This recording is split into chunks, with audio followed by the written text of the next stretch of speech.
While we believe that there could be more exits over time on account of consolidation, in particular due to the announced merger of Vodafone and Idea, in the absence of any specific information regarding the quantities as well as the time required for the process completion of that merger, it is not possible at this stage for us to give you any guidance with respect to numbers or the timing of such possible exits. We are in the process of calculating the exact exit charges on the exited co-locations as per the MSA. No revenue on that account has been accounted for as yet, as we account for the same only on actual receipt as per our accounting policy. It is also important to note that while there is a lot of consolidation happening on the operator front, there is a similar consolidation also happening in the tower industry. During this quarter, two significant developments took place. First, ATC announced its agreement to acquire towers from Vodafone and Idea held outside Indus. You might recollect that earlier on, I think about a year back, ATC had announced the acquisition of Vyom. Second, Reliance Jio announced the acquisition of approximately 43,000 towers from Reliance Communication. On most of these towers, they are already co-located, and it's expected that these towers will now continue to be their captive towers. It is thus quite clear that besides Infratel and Indus, the major tower company in India is now ATC. Between these, they now have approximately 85% or a little more of the total towers with all the tower companies in India. Now, while due to the exits caused by due to this consolidation, there would be some short-term adverse impact. It is our belief that with a consolidated industry in the hands of three major and well-resourced private operators, we would see accelerated step-up of nationwide 4G rollout by each one of them. This is particularly important as Reliance Jio has already announced its aspiration to cover 99% of the nation with 4G in near future. We believe that the other operators would have to be matching this footprint as soon as possible. Another major development which would significantly have positive impact for tower industry globally, though on a slightly medium long term, is acceleration in the plan to deploy 5G. Some of you might have noted that AT&T has recently announced it plans to be the first company globally to introduce 5G commercially by the end of this calendar year. This, of course, is a big acceleration from the earlier stated time frame of 2020 and even 2021 sometime back. This would inevitably accelerate the process of introduction of 5G in the rest of the world, including in India. In fact, particularly in India, because India is taking a leadership role in evolution of 5G for the first time in telecom. At Infratel and Indus, our microcell products are ready, and we are already in discussion with operators to assess their future needs and understand their requirements in this regard. Coming to the operational and financial highlights of the quarter, the consolidated tower base as on 31st December stood at 91,007, with consolidated co-locations at over 213,000, which grew by 4.2% Y-on-Y. The co-location factor at closing was 2.35. Consolidated revenues for the quarter were 3,655 crores, growth of 7% year-on-year. EBITDA was at 1,613 crores, a year-on-year growth of 8% with an EBITDA margin of over 44%. EBIT for the quarter was at 1,009 crores, up 10% year-on-year, and the operating free cash flow grew by 21% year-on-year to 970 crores. ROCE pre-tax for the quarter improved to 34.6% up from 29.5% last year. To summarize, the Indian tower industry will face some challenges in the short term, with possible exits as a result of the ongoing consolidation. However, we expect the overall long-term impact to be positive due to expected accelerated step-up of nationwide 4G rollouts by the remaining operators. With our reach, financial strength and operational expertise, both Bharti Infratel and Indus, we believe are in the best position to capture what we are convinced is a big potential for our industry based on exciting database demand. Thank you for your attention. The management will take your questions now, please. Thank you very much, sir. We will now begin the question and answer interactive session for all the participants who are connected to the audio conference service from Airtel. Due to time constraints, we would request if you could limit the number of questions to 2 to enable more participation. Hence, management will take only 2 questions per participant to ensure maximum participation. Participants who wish to ask questions may please press star 1 on their touchtone enabled telephone keypad. On pressing star 1, participants will get a chance to present their questions on a first-in-line basis. To ask a question, participants may please press star 1 now. The first question comes from Mr. Sachin Salgaonkar from Bank of America, Mumbai. Mr. Salgaonkar, you may ask your question now. Hi, thank you for the opportunity. I have 2 questions. My first question is on the exposure what Bharti Infratel Concall has on smaller telcos. Now, I know you guys don't give exact numbers, but if I remember a year back, you guys had said 85% of your revenues come from top 3. And given the fact that we have seen some cancellations in last few quarters, I was wondering where that 85% number is right now. Or to put in other words, what kind of exposure right now we are having to smaller telcos. So that's question number 1. Question number 2 is generally on the revenue growth for industry. Now, Akhil, clearly you didn't mention about, Jio's aspiration to have 99% coverage and other cooperators looking to, perhaps follow should be positive for the industry. I was just trying to understand from a revenue growth outlook for our industry, and given the fact that, data boom appears to be picking up, what could be the steady state industry growth? And again, I know you guys don't give general guidance, but broadly, directionally, would be helpful for us to understand post a few quarter of these tenancy cancellations. Hi Sachin, T.S. Rawat this side. Happy New Year to all of you. Happy New Year. On your question about our exposure to the smaller players, as of today, if you look at Airtel, Vodafone, Idea, Jio and BSNL, which is what we are tracking now separately, our tenancies with them are today at 93%. So we have less than 7% exposure to the smaller players. On your projections of growth, we don't give guidance as a company. But after the turbulence is over, there is a huge opportunity that we are looking at in terms of growth, which is coming in on account of firstly increased rollout by the top 3 players and also service differentiation kicking in. Given a very high speed of data growth that we are seeing across all operators, we think we will be able to get back to our old growth rates on given small cells and other deployments that Akhil talked of, which are likely to start picking up from this point on. We hope that we will be able to get back to the old growth rates that we've had.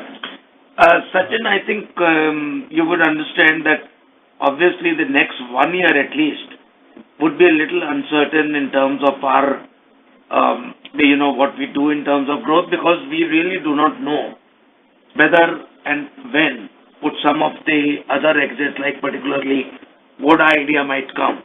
So it's really beyond our capability at this point to predict any kind of growth rate for the coming 1 year at least.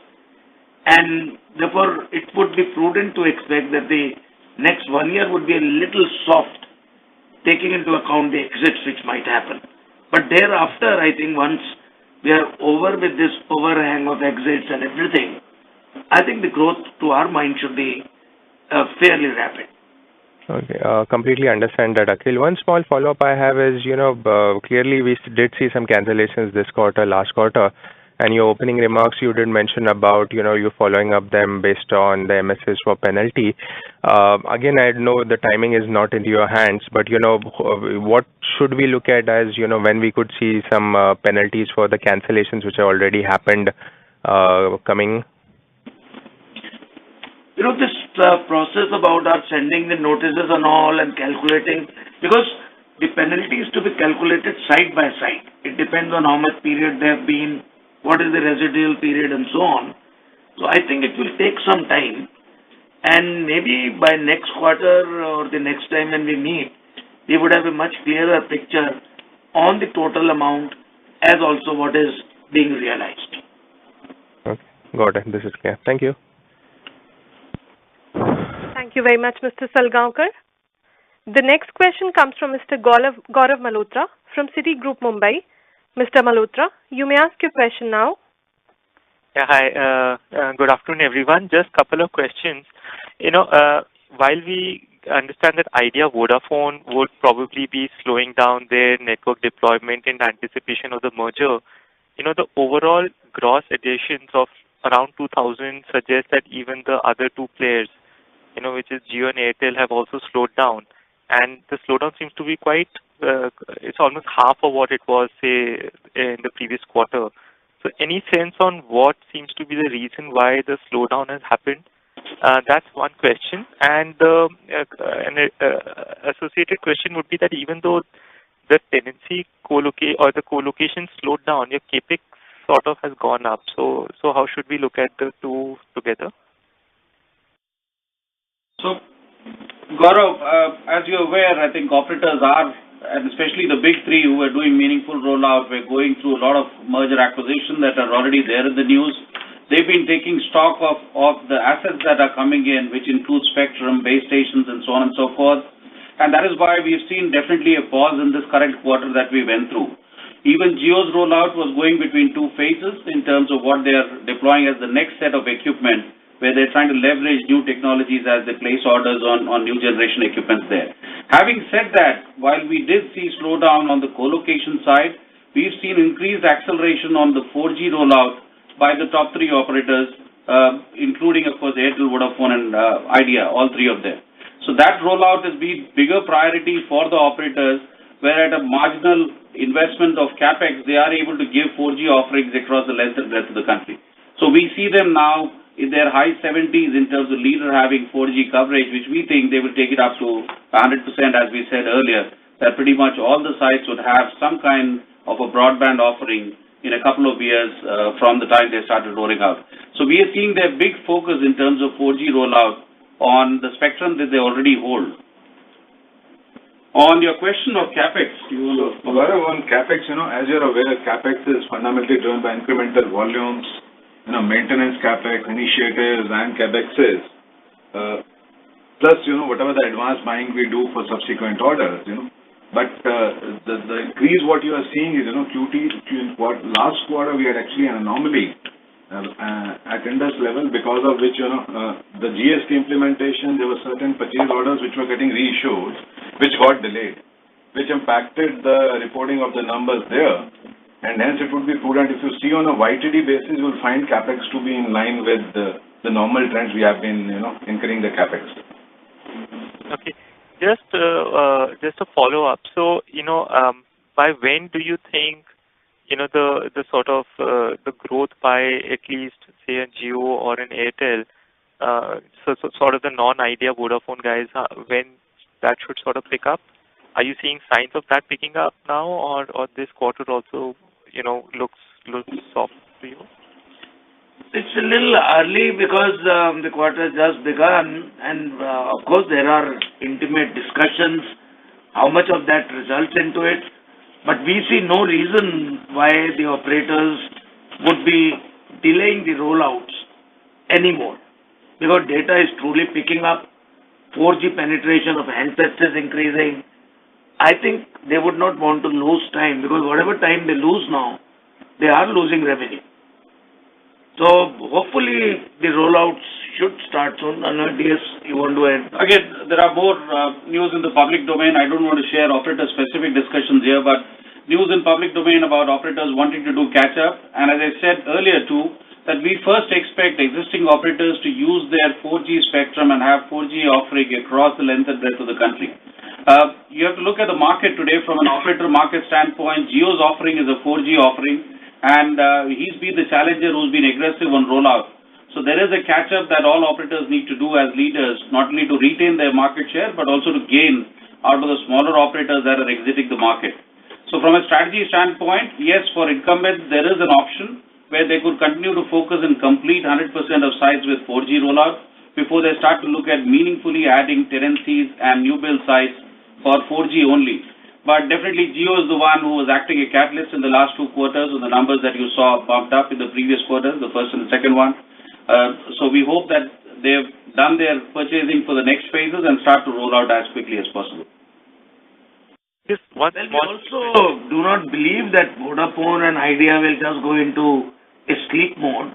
They are very active in the market. They are on a combined basis would have currently the highest market share.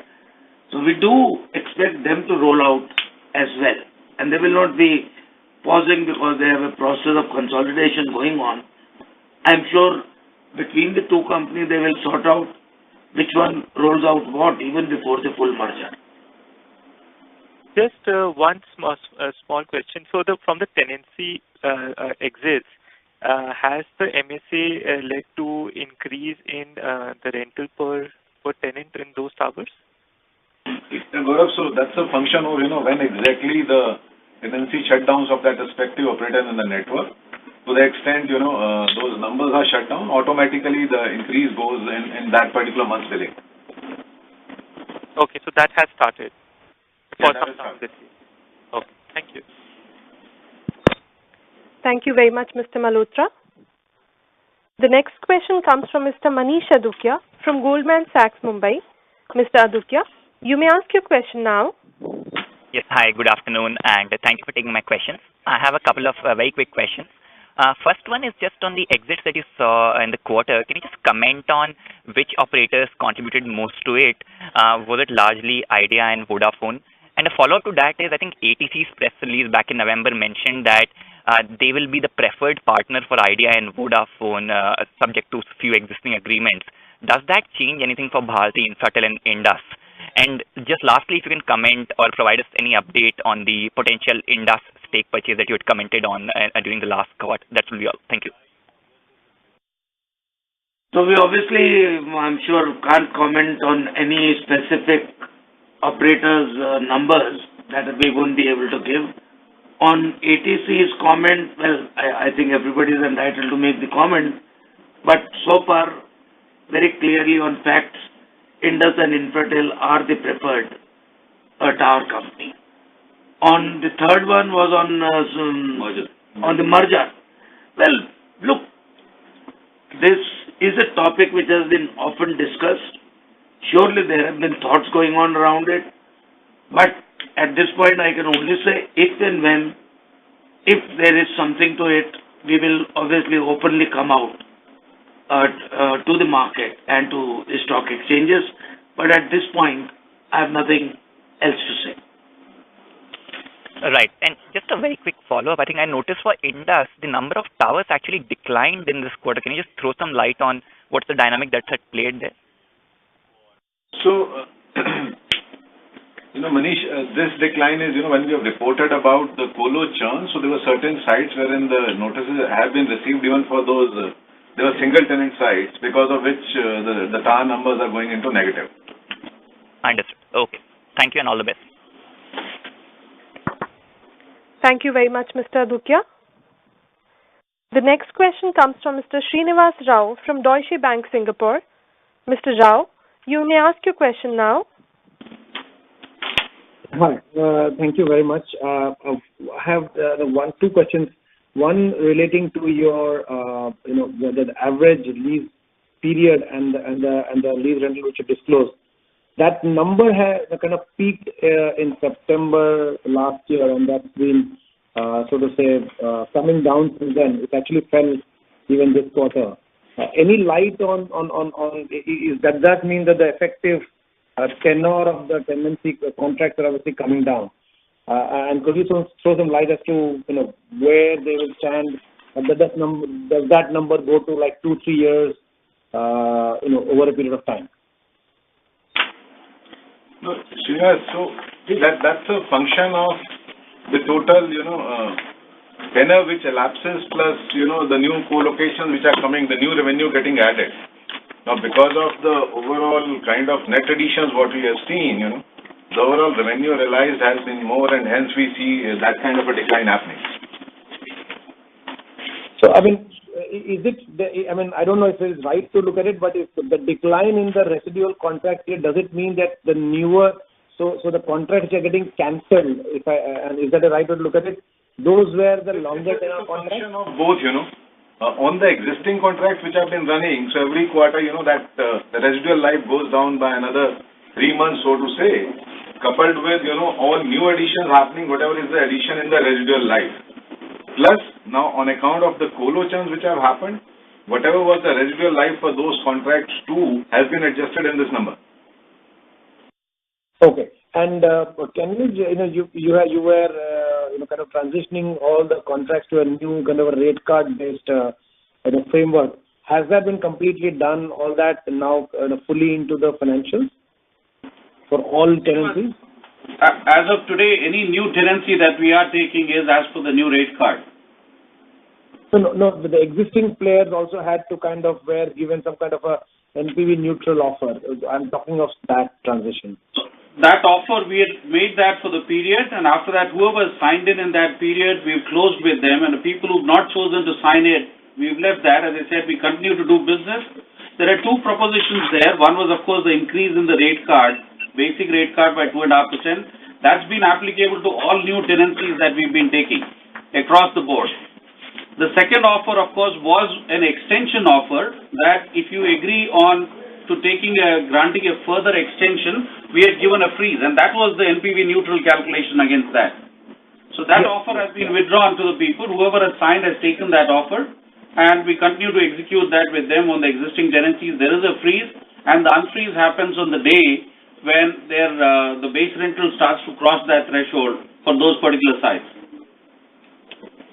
Is that a large number for us to kind of materially look at it, or that's not that's less relevant going forward?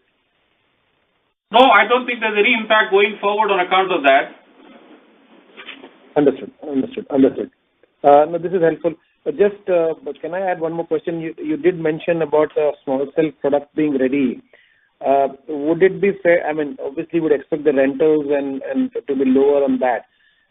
Will that also have the similar framework of pass-through energy costs, and will the effective rental yield be similar to your current macro sites, or it is lower? Yes, Srinivas, the expectation is yes, because we've built some of these sites on trial basis with operators and shared with them as we speak. We are going through the learnings. We intend to take them also into a model where energy will be a fixed energy model itself, or a rate card based contract where we don't take the rate risk, but we do guarantee a consumption based model where there is a fixed fee to a small cell depending on the power consumption that they use in the site. So we have various models that are in proposition. Once we start to scale that up, we will share the exact economics too, because today variance depending on smart cities, the deployment is slightly different because of aesthetic reasons, and in other places we are trying to deploy cheaper alternatives which will meet the end objective for the customer. But to the point that you said in the beginning, we expect that at least on two tenants, the return ratios are comparable to the macro site that we've been building. Okay, that's helpful. Thanks a lot. Happy New Year, dears. Thanks. Thank you. Thank you very much, Mr. Rao. The next question comes from Mr. Rajiv Sharma from HSBC Mumbai. Mr. Sharma, you may ask your question now. Yeah, thanks a lot for the opportunity. I just few questions.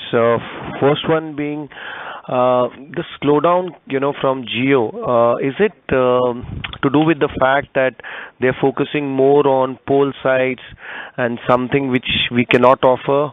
I understand you have, smaller sites, macro sites, but is it something to do with that? Second, can you play pricing as a lever in the coming days to accelerate some kind of demand, given that, this whole 5G could take a lot of time, maybe 3 years or 4 years from today, to play out? And these are my two questions. And third is more conceptual, which is, Voda and Idea, they will have to get into one network. Will it make sense for them to do new capex till the time they really get there in any meaningful way? Because that could be wasteful, that could be irrelevant, and may not fit into the big picture. Thank you. So, geo-specific, I think I can't share everything in detail in terms of what their plans would be, but as I said, our personal reading of this is they are between two phases of ordering the latest generation equipment, and that is why we did see a slowdown from them.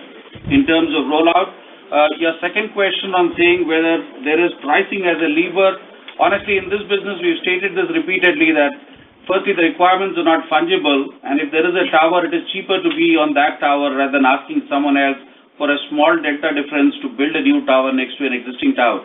So on sharing, there is absolutely no rationale for or any, I should say, demand expansion on account of price reduction. On Vodafone and Idea, look, I don't believe they are going to just sit tight and sleep and say, till our merger is complete, which I do not know how long will it take, and throw away the entire market power to the other two big operators. It doesn't work like that. If I agree, they would not duplicate it, but they can always, this is my guess, work out an arrangement as to between the two of them, they roll out in different places and cover it up. So I don't expect them to be just sitting tight till the merger happens. They will have to roll out. Okay. And second is, this exits, just a separate follow-up question. We've seen exits for the last 5-6 quarters, but we've not seen any, one-time fee coming in yet from all these exits. So should we assume that it's going to be a similar process going forward? And normally, if the notice is served in this quarter, what should be the ideal time for you to realize money? And or is it going to be always getting contested in court? And will there be a scenario that 100% no money will ever come in from all the exits? So, Rajiv, historically, I think the cases that are mostly there on court are of the nature where there was license cancellation or the spectrum renewal had not happened, where the operators have taken a position of force majeure. Then there are second set of operators who've gone or closed operations. Those are the second set of operators, and some of them, you're following them on the newspaper too in terms of various people staking their claims on the operations. The third and the bigger chunk that is likely to come in now going forward are the number of operators who are consolidating for becoming more stronger or bigger. And clearly these are cases in which exit amounts are applicable by the contract and recognized by both the parties. From our standpoint, we would rather resort to dialogue and see if we can have a win-win proposition of growth going forward with these people rather than having a one-time revenue recognized against these exit charges too. So there are discussions that you work with an existing operator to see how you maximize growth, and at the same time see if you can have some kind of an NPV neutral arrangements to make sure that we are fairly compensated for what the contract stands for. And those discussions we've had in the past, we've settled with a few operators too.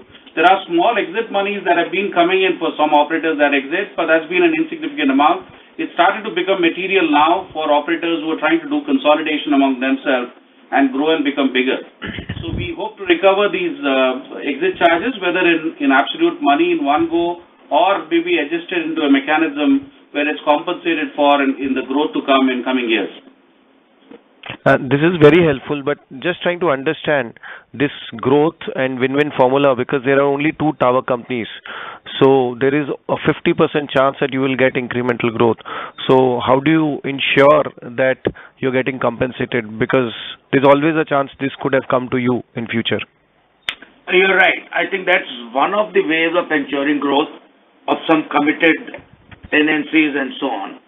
There could be many other ways of it. For instance, extension of the time frame for which the contract is entered into.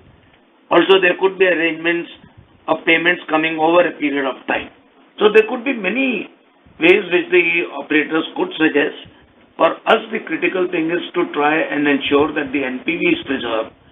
We are not that keen to say, oh, the check must come on day one. That doesn't serve our long-term, goal in this business. We are absolutely committed to working on a win-win situation with our big customers, and that's where, with dialogue, we will try and make sure that while we do preserve our interest, we would also be looking at their interest. And does it make sense for you to go with pole sites or something similar? Yeah, of course. So the small cell product I talked of, in fact, has various variants of these pole sites, as you name them, depending on the place where these are getting deployed right now. And if you're referring to the monopoles that are there on the street side of 25-30 meters, certainly we had mentioned that we've already deployed these both between Indus and Infratel in various locations, and we are sharing them with operators on a non-discriminatory basis. That's helpful. Thanks a lot. Thank you very much, Mr. Sharma. The next question comes from Mr. Kunal Vora from BNP Paribas, Mumbai. Mr. Vora, you may ask your question now. Yeah, thanks for the opportunity, sir. Couple of questions. First is on the 5,600 exits which pertain to future quarters. Would these happen in 4Q18 or this could be even beyond that? And are these largely from TTSL or even Idea Vodafone are meaningful? If you can comment on that. That's question number one. Second is the finance income for the quarter. It looks too low. Is there an impact of MTM losses on long duration bonds, or and in that case, should we expect the low finance income to continue? And one last question, which is on trade receivables, almost doubled over the last year, though the absolute amount is not very large. If you can help understand what's driving this, that's it. So, Kunal, on the exits, as was shared earlier, will not be in a position to talk about the individual. No. He's saying the 5,600, whether they would exit actually in fourth quarter. Two questions was this Tata and Idea and this. So I'm actually picking up the second one. So, Kunal, we can't share the name of the individual operators, so to say, but clearly, we do expect these exits to, come into account within this quarter only, because there is a normal lead time within which operator wants to, they take down their equipment, and hence, that lead time continues. So our expectation is maybe in this quarter, sometime all these exits will start coming into play. As far as the finance income is concerned, the finance income primarily is, the GSEC market last quarter has been pretty much volatile. And, looking at a fiscal deficit, oil prices going up, the yields had actually, hardened. And this MTM loss, because of which the MTM loss has happened during the quarter. But as to what is going to, happen for future, we can't comment, but this is, depending upon how yields, further movement in yields takes place, MTM accordingly would start coming into play. Yeah, but considering, the volatility on the bond front and the interest, the yields, I think we would be resorting, at least in near future, for short-term duration instruments, and therefore we would expect that in the coming few quarters, it would be a steady income stream. And on receivables, Kunal, it's more of a timing issue which has happened. There have been a bit of lower or a delayed collection, so to say, so nothing major to worry as far as the trade receivables are concerned. As you can see, the amount as compared to the monthly billing revenues, the amount isn't that high. Sure, sir.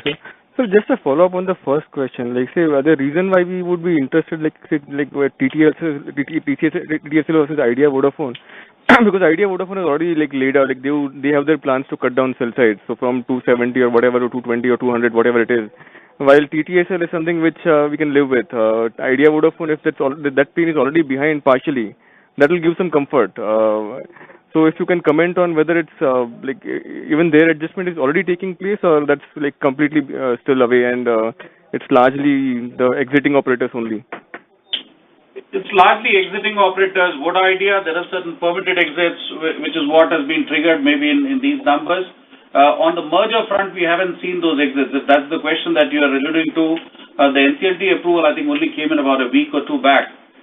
So the feedback that we had is post that is when actual discussions around the merge scenario would start to come up for discussion. So we've not seen exits on account of merger on Good Idea front. Understood. That's very helpful. Thank you, sir. Thank you very much, Mr. Vora. The next question comes from Mr. Vivekanand Subbaraman from Ambit Capital, Mumbai. Mr. Subbaraman, you may ask your question now. Hi, thank you very much for the opportunity. I have two questions. One is with respect to the discussions on the Indus stake acquisition. Can you help understand how you are viewing the acquisition of the stake? Are you looking at acquiring a partial stake? Would you want to acquire a full stake? And what are the potential capital structure options that you are considering? That's question number one. Secondly, so far we have seen that growth has largely been driven by loading and to a certain extent by incremental tenancy. Tower addition has been very, very muted in FY17 and 18 so far. How should we look at incremental business for you? Is it largely going to be on the back of more loading, or will there be tower additions also needed to support 4G growth over FY19? Thank you. Take the second, I'll get back to the first. So let me try to answer the second question first. Yes, we have seen a slowdown on tower additions, and this is something which we've been saying from the time 3G, 4G spectrum came up for rollout. Our view was that first they will try and fill up all their existing sites with 3G/4G spectrum, and thereafter they will start to create infill sites or small cell sites to offload capacity, and also to create more capacity and coverage improvements in areas where there are coverage holes. Clearly, with Jio's announcement of 99% coverage and the number that is publicly being talked of as the north of 200,000 sites, clearly there will be more towers needed. And if those towers are to come up in both, whether it's for infill or for deep rural coverages, those will come up for construction in the times to come. We could also see some part of that macro tower growth shift towards small cell as and when that picks up in a meaningful way too. The limiting factor there, of course, being fiber and good power availability for small cells to multiply, and we see improvement on both those areas, and that's why some of this could be taken up by larger growth on small cells in the times to come. On Indus, well, I already answered that while this topic is always under discussion and to some extent always under consideration, at this point I am not in a position to say anything because there is nothing which I can confirm, either in terms of structure or anything, because there is nothing. As and when anything happens, whenever, we are absolutely committed to come out in full disclosure. All right, that makes sense. Just one small follow-up on the tower additions versus loading and co-locations. Is it possible for you to disclose the number of towers that have just one tenant? Sorry, Vivekanand, we've not done that disclosure separately at any time, and it's also a dynamic number which keeps moving. Since we've built towers for the leader, both in Indus and Infratel, we believe there is headroom for people to fill those towers up and come in as tenant. And that's what we've seen as a quick option, both in terms of time to market and also on cost of operations for the operators. And hence, we see higher tenancy growth than the tower growth. Right. This is very helpful. Thanks and best wishes. Thank you very much, Mr. Subbaraman. Participants who wish to ask questions may please press star 1.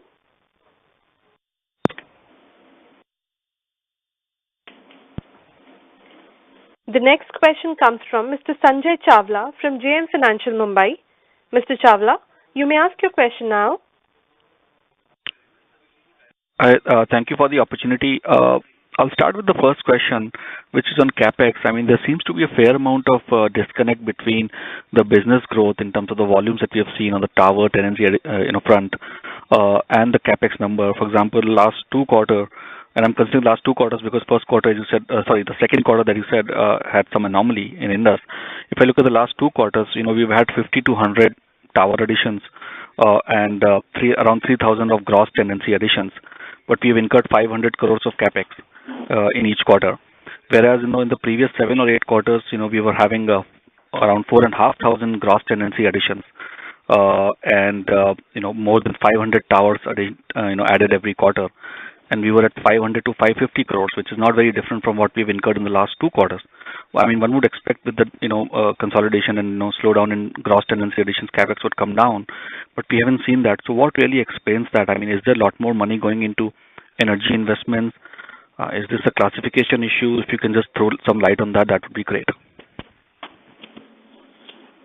Sanjay, Pankaj this side, as I said earlier in the call, CapEx is a function not only of the total number of new towers and tenancies what you see, it's also a function of, the maintenance and replacement what we report. It's a function of energy initiatives what we take. Plus, it's also a function of, the 3G, 4G rollout which happens. And plus, depending upon the kind of future outlook on the orders, there's always a capital work in progress moment which keeps on happening.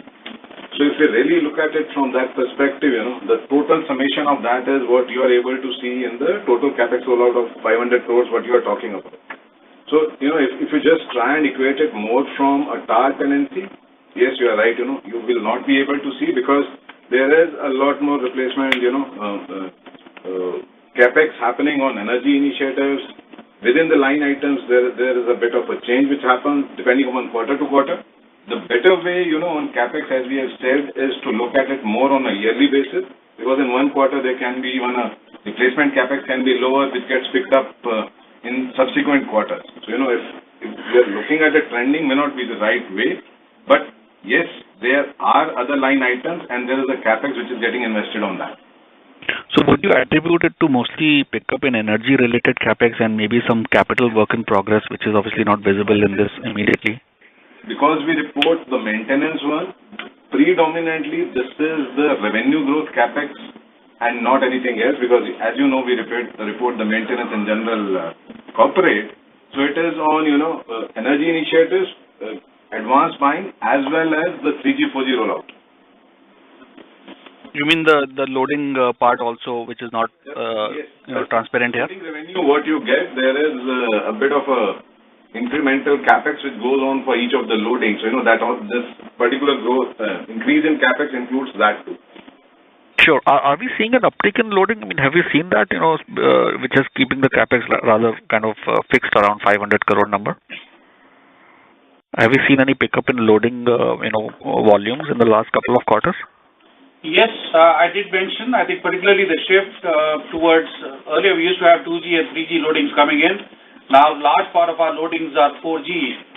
Operators are trying to put in 4G on the existing equipment, on the existing site, sorry. Okay. My second question is, you mentioned about, with regard to the long-term opportunity on 5G, you mentioned microcells. Can you just share, more details about this particular aspect in a sense, in terms of what kind of type and configuration of towers are we talking about with regard to microcells, and in terms of the sharing potential and how scalable is this whole microcell sharing model? So these are not that there are very many sharing models available in the world on small cells and microcells. For the first time, India is probably at par when it comes to 5G and 4G with the rest of the world. So we're trying to co-create these models. The clear benefits are whatever rentals that are being paid, instead of one person paying the rental, if it's shared between two, there are economic benefits that are there to be passed on to the operator and also some money to be made. As I said earlier, we're looking at models where on two-tenant basis, our return ratios are comparable to what we do on a macro side. The two limiting factors as we see in India are fiber and actually power availability in some of these areas, and that is what is also improving over time, and we think that's why the environment is conducive towards small cell growth too. Lastly, coming to 5G, which you're talking of, the talk on 5G is on much higher frequency bands, much beyond the 2.5 gigahertz that we used in this country. It will be probably 3.5 and beyond in terms of the spectrum band that will be available for 5G, where the inter-cell site distances would narrow down to less than 200 meters, and the talk is somewhere between 100 to 150 meters. You would need far more amount of small cell sites to cover a given geography or a given building to be illuminated from the outside. Once there is fiber available, we think there will be a large uptick on these numbers to come in. So you mentioned fiber and power availability as a constraint. So does this model not go well with kind of a combined asset sharing where you also deploy fiber, dig up a lot of the cities and deploy fiber and then work out this model? Is that something under consideration? Yes, Sanjay, you absolutely got it right. We did mention when we talked about smart city earlier that these are the models that we are trying to co-create with the operators so that we can help them scale this up. Okay. All right. All the best. Thank you very much. Thank you. Thank you very much, Mr. Chawla. The next question comes from Mr. Akshay Thakkar from Fidelity Mumbai. Mr. Thakkar, you may ask your question now. Yeah, hi guys. I just have a very basic question. A couple of times on this call and earlier as well, we've said that we could use small sites for capacity addition from a telco point of view. So two questions there. One, how far are you in terms of offering these services to the telcos? And B, maybe if you could just give us some flavor on how the economics on a per unit basis on a small site really works out to be, because we know how large towers work, but we really don't know if your IRRs or ROC incrementally on these sites is similar to the large towers. Thank you. So first, in terms of our product offering is already there with operators. We said we've done trial deployments that are running into a few hundreds. These are not very large deployments yet. They are very area specific too. That's the second thing. As we said, in Bhopal Smart City, we are putting a specific type of tower, which is different than what we built in Bihar, for instance, in some of the locations. So these are a little area specific. And we've also mentioned that once we start to go down to reasonable numbers into 1,000, we'll start to look at having separate disclosures for them too. On the economics, as we said again, because this is varying as per the location and as per the camouflage requirements of those particular areas, we've said that on a one-tenant basis, it will be similar on the return ratios that we have for a one-tenant macro tower, which is in a low single digit, and on two tenants, we are more close to 15 to 16% return on capital.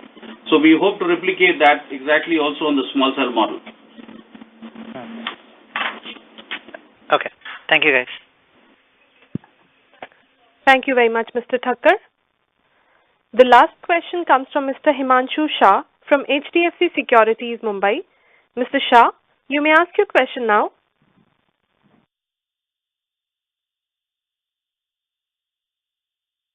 Mr. Shah's line has got disconnected.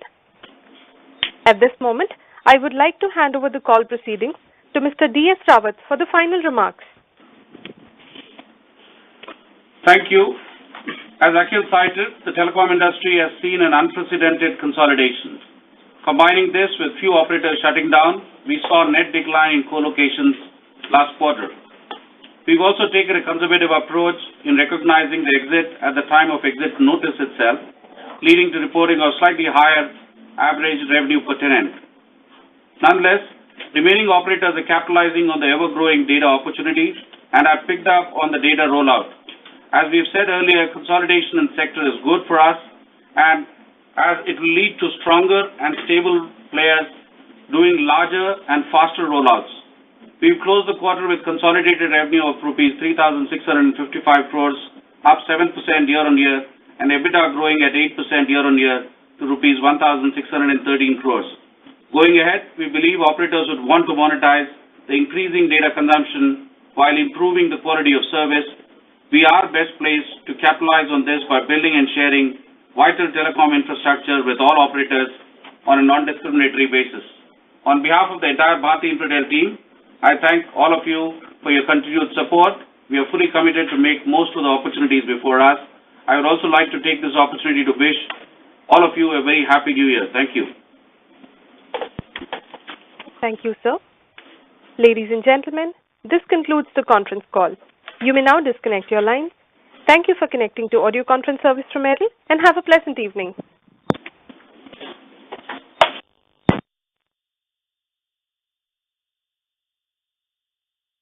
The conference is no longer being recorded.